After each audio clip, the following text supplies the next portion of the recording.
Até que enfim chegamos ao último vídeo sobre aquele grande tema que estamos abordando, né? Sobre a aliança renovada, ou na verdade, mais literalmente, a nova aliança. Então nós comentamos nos últimos vídeos a respeito dos contratos, dos termos desta aliança, que eles foram rompidos, né? A parte de Deus jamais houve falha. Jamais Deus falhou na sua palavra, sua promessa, suas leis, mandamentos, juízos, estatutos, preceitos.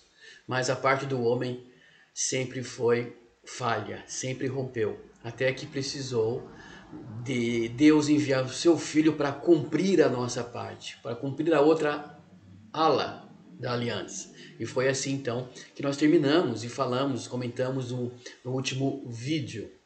Então hoje nós vamos reforçar a ideia de que a lei, como muitos chamam, né, ou instrução, que eu prefiro que chame assim, né, de Torá, de instrução, ou de ensinamentos, enfim, a lei, como as pessoas preferem chamar, ela foi invalidada, é assim que muitas pessoas afirmam, pessoas sérias, pessoas que estudam a Bíblia, teólogos, professores, pastores, ministros, gente que está divulgando através da pregação, seja online, seja fisicamente, né? Essa ideia de que a lei não tem valor, que a lei é antiquada, quando na verdade não é assim, não pode ser assim, porque aí eu estaria dizendo que Deus nega suas palavras ou não tem mais valor as suas palavras. É claro que nós abordamos isso. Pode haver algumas mudanças, nuances nos contratos, nos artigos, mesmo porque Jesus cumpriu e ele se tornou, por exemplo, sumo sacerdote. Então nós não precisamos de sumos sacerdotes terrenos.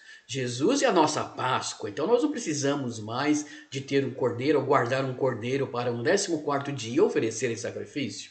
Então é claro que algumas coisas foram tiradas ou mudadas porque o próprio Messias cumpriu nele e ele passou a ser, então, digamos assim, a própria Torá encarnada, a lei encarnada. Então eu não posso invalidar, eu não posso negar nem os mandamentos, nem os juízos de Deus. Eu tenho que sim, que em Cristo, mesmo porque a lei, como diz Jeremias, e o Novo Testamento, né, a literatura do Novo Testamento confirma isso, que a lei foi gravada nos corações, né, e não mais em tábuas. E até mesmo nós podemos reforçar essa ideia na questão de que como que a lei ia ser anulada ou ia ser invalidada se a própria tábua da aliança ou as tábuas da aliança dizem lá que foram escritas pelo dedo de Deus.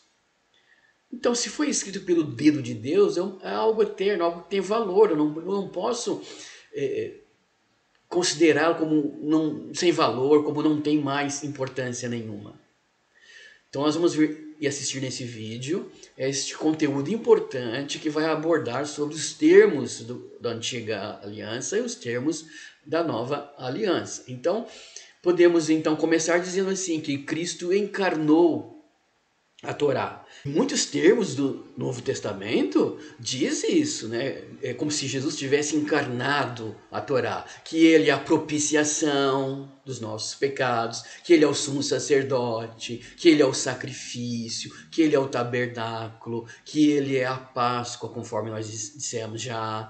Então eu não posso, negar ou desvalorizar toda a lei, todas as instruções. Mas, claro, entender que houve algumas mudanças. Então, por isso que eu digo, é como se Jesus fosse a encarnação, né? Porque ele é o templo de Deus. Ele tem em si a própria lei. Ele tem em si o próprio mandamento. Então, quando nós temos fé em Jesus, nós fazemos aliança com Deus. Porque a nossa aliança não é com Jesus, o Filho. A nossa aliança é com Deus, o Criador, o Pai. Jesus é o mediador da aliança. Ou, na verdade, ele está entre nós e Deus. Ele está no nosso lugar. Ele cumpriu em nosso lugar aquilo que cabia a gente cumprir. Então, a nossa aliança é com Deus. Então, vamos parar de ficar questionando essas questões de que o que vale agora é a graça. A graça sempre existiu, a graça de Deus. Mesmo durante o período lá em que a lei a antiga aliança estava em vigor.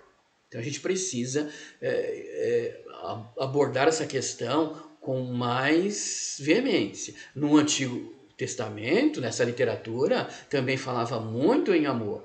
Dá a entender que a própria Torá era baseada no amor a Deus, acima de todas as coisas, e ao próximo como a si mesmo. Essas duas ideias, esses dois resumos, não são revelados no Novo Testamento ou através de Jesus. Lá na Antiga Aliança já havia isso. Então isso prova que as instruções do Senhor, independente das épocas, tem como base o ágape, né? Tem como base o amor. E vamos falar dois tópicos rapidamente sobre essa questão. Primeiro, sobre o que Paulo falava sobre isso, a respeito da lei, porque muitos dizem que Paulo também, como Jesus, aboliu a lei, que ele não valorizava a antiga aliança ou as leis lá do passado. Isso não é verdade, nós vamos ver aqui. Paulo, inclusive, abordou que a lei era importantíssima para os novos convertidos, digamos assim, as pessoas novas da fé. Por quê? Como que a pessoa que nunca ouviu falar ou nunca entendeu a respeito da salvação, sempre foi uma pessoa religiosa, nunca teve contato direto com as instruções e revelações do Criador, como que essa pessoa vai entender o ministério de Jesus? Vai falar para ela o quê? Ah, Jesus é o nosso Salvador, Jesus morreu por você, Jesus perdoou seus pecados. Mas que pecados? Por quê? O que eu fiz de errado? Então essa pessoa nova na fé, ela vai ser ensinada as leis de Deus. Porque as leis de Deus vão direcionar essa pessoa a Jesus.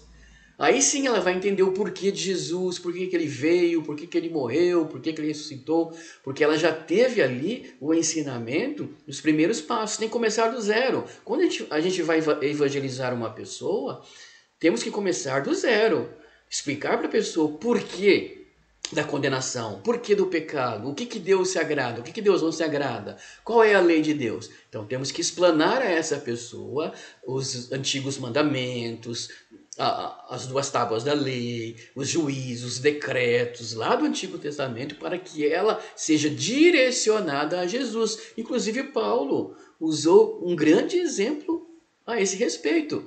Ele diz lá, conforme nós lemos, que é pela lei que vem o conhecimento do pecado. Ora, então se é pela lei que vem o conhecimento do pecado, as pessoas precisam saber que são pecadoras, conhecer o pecado pela lei.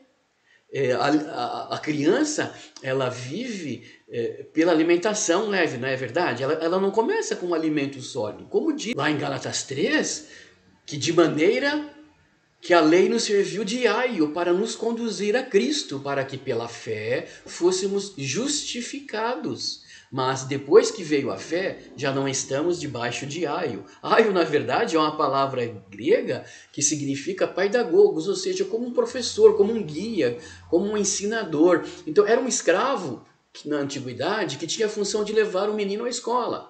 Depois trazer de volta, supervisionar a conduta da criança, com quem ela está saindo, ou com quem ela está conversando, quais os amiguinhos dela. Quando essa criança crescia, esse escravo não era mais necessário, não tinha mais valor. Por quê? Porque a criança já tinha aprendido tudo o que o escravo havia falado, ou havia direcionado ele na conduta, e então ele ia caminhar com seus próprios pés.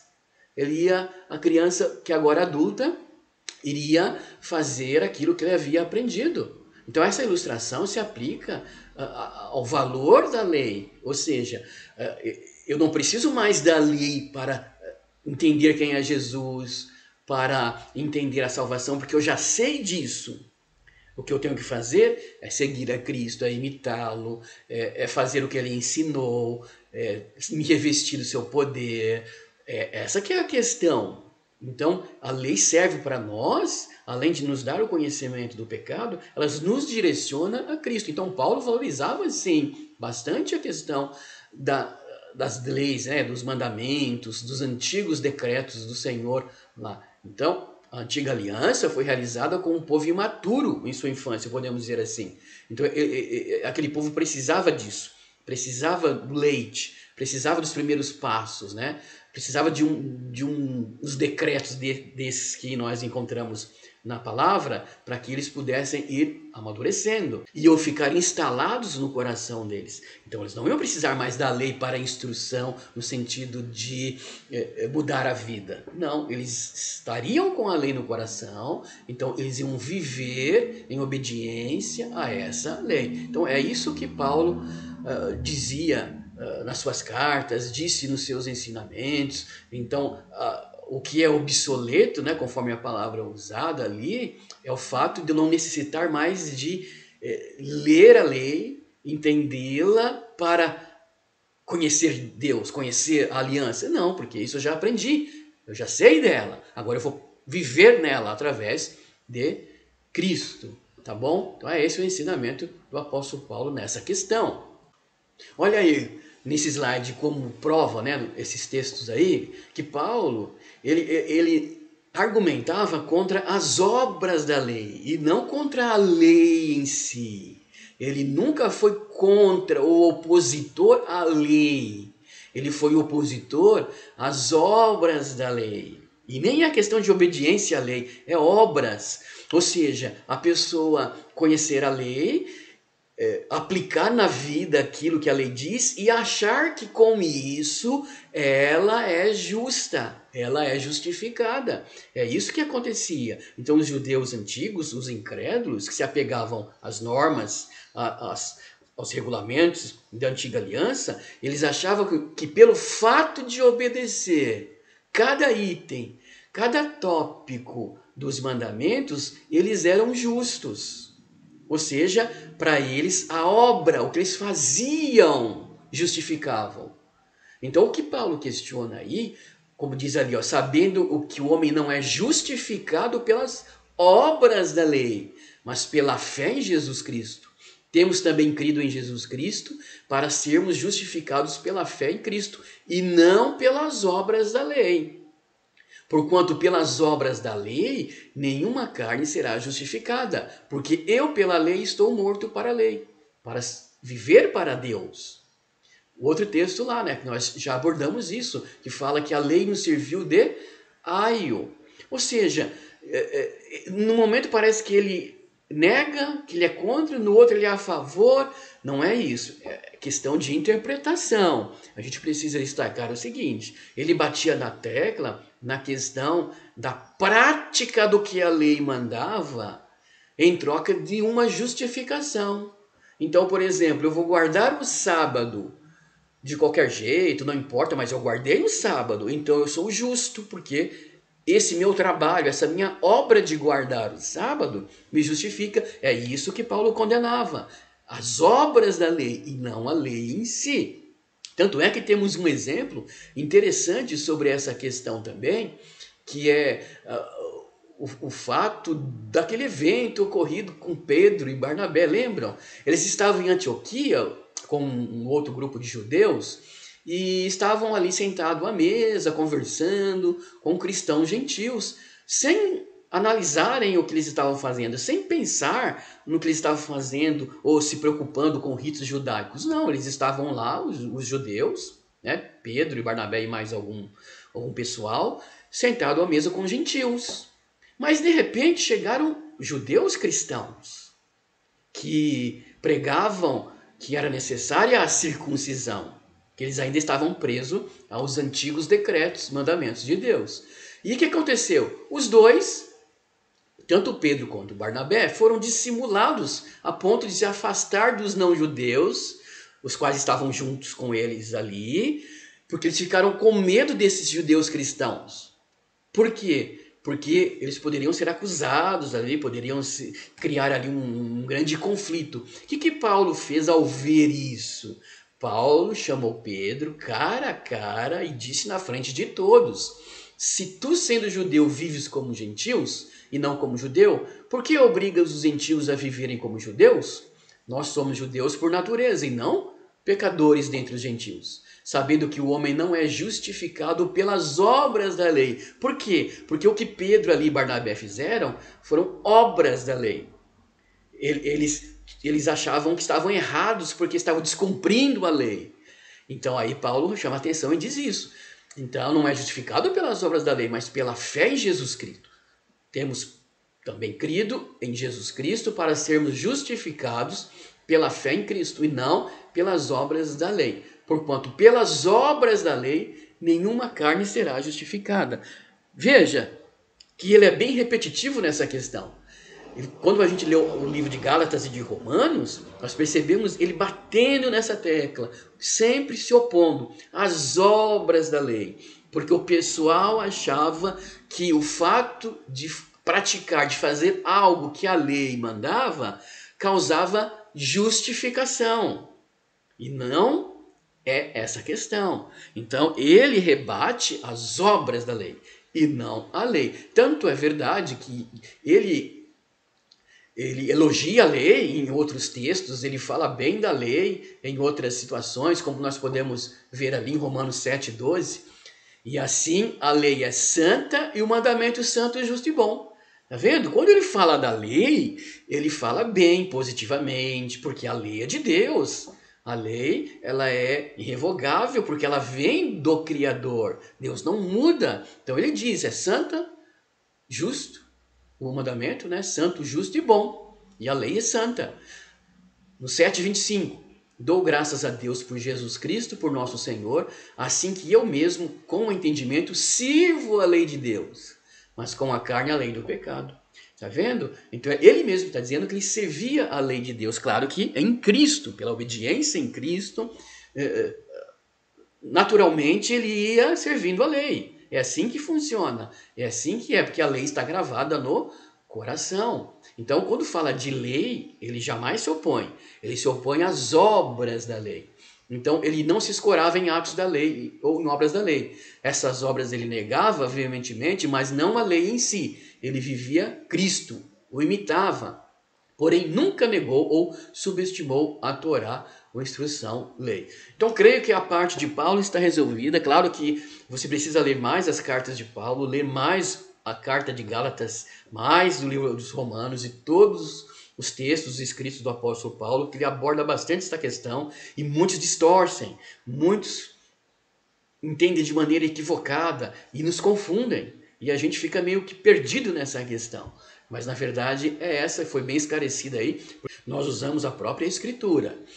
Para terminar, um outro item é a questão da carta aos hebreus. Então os hebreus, eles estavam sendo perseguidos. Os hebreus, eles eram pessoas que estavam sofrendo muito. E muitos estavam abandonando a fé em Cristo e voltando aos mandamentos, aos juízos, aos decretos lá da antiga aliança. Então o autor aos hebreus, ele também bate nessa tecla. Ele diz que o fato de obedecer ou de praticar as obras da lei antiga, da antiga aliança, não traz salvação, não traz justificação, somente a fé em Cristo. Então a carta aos hebreus inteirinha, ela vai abordar bastante essa questão e nós não temos tempo para mencionar ou falar, mas fique aqui uma dica ou uma lição de casa.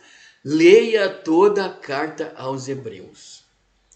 Essa carta vai expressar demais o que é a lei e quem é Jesus. Vai fazer a contrapartida, que na verdade não tem, né? Mas ele faz uma comparação. Que Jesus é o sumo sacerdote, que o véu foi rasgado, que o Santo dos Santos tem esse sumo sacerdote lá à direita de Deus, que os sacrifícios não precisam ser mais feitos, que esta aliança que ele fez em nosso lugar com o Pai é superior à antiga aliança. Então lá nos capítulos iniciais e até mesmo lá no finalzinho, falam bastante dessa superioridade de Cristo. Então a gente não vai ler, não vai estudar, porque também vai levar tempo. São 13 capítulos, mas leia você que você vai entender. Eu acho que o que foi falado sobre o apóstolo Paulo ficou bem esclarecido e dá um pano de fundo para você ler a carta aos hebreus, que você vai entender ainda mais essa questão. Nós só temos aqui esse versículo para destacar. São dois, na verdade, né? Ele diz assim: se a primeira aliança fosse perfeita, não teria havido necessidade de outra para substituí-la. Por que ela não foi perfeita?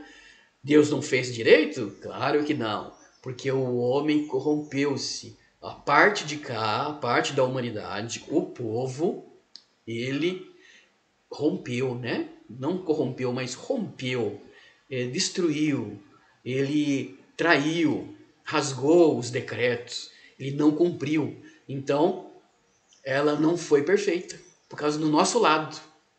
Mas quando Deus viu que o seu povo era culpado, disse: está chegando o dia, diz o Senhor, em que farei uma nova aliança com o povo de Israel e de Judá.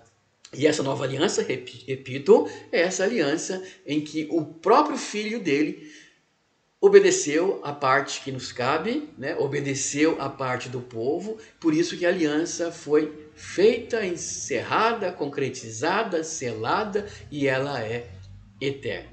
Que você tenha entendido essa explanação e que possa realmente ser muito útil para a sua vida, tá? Qualquer dúvida, comente aí que a gente está aqui para ajudar e para comungar esses ensinamentos preciosos da palavra de Deus. Até o próximo estudo então. Tchau.